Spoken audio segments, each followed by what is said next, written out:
You don't have to have an NDE to know every bit of this. Now, the NDEs provide an incredible tip of the spear because a huge number of people around this world have had near-death experiences. And that is no accident. Much of that really started back in the 1960s when doctors developed techniques for resuscitating cardiac arrest patients, and thus bringing tens of millions of souls back to this world after dying and then or being clinically dead and adventuring. And you must admit, even though realizing NDEs will never answer the final question of what happens after we die, because those people don't actually die, but they certainly give us a very taunting and interesting view of what the first steps of that pathway involve. And they go far beyond what materialist science would try and predict, that when the brain shuts down, your awareness shuts down. I can tell you the exact opposite is what happens, because the brain is not the producer of consciousness at all, but in fact is the filter that allows in that primordial consciousness. And when we're released from that prison of our physical body and brain, it's an extraordinary awakening into who we are. And that, of course, is the stage where many people would enter that life review. And the piece of the life review that I was going to mention minutes ago that's so important is that when you witness it, it's not from your perspective, but really from the emotional perspective of those who were influenced by your very actions and thoughts.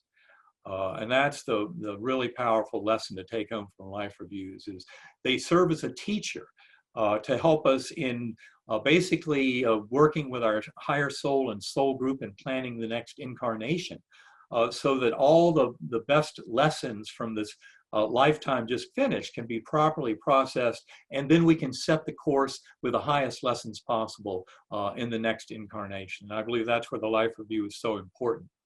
The other really crucial lesson of the life review is what it shows us about time flow.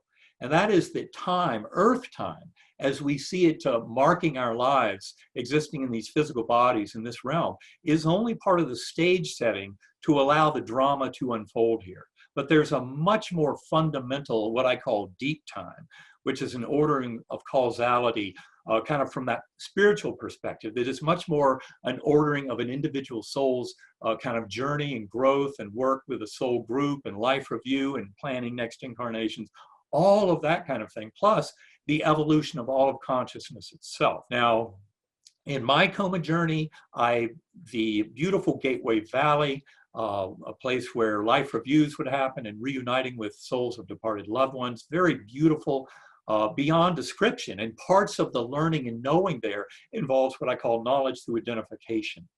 That is becoming huge swathes of the scene around you as part of the lessons. That's one of the reasons it's so hard to describe. You're not seeing things with the eyes and hearing things with the ears, but your soul is actually becoming huge swathes of that scene. In fact, in my journey from that beautiful Gateway Valley, it turns out that it was, as I said earlier, very much like Plato's world of ideals. Everything was perfect. There was no death or decay. There was a lush valley filled with lush plant growth and life, flowers, blossoms, buds on trees.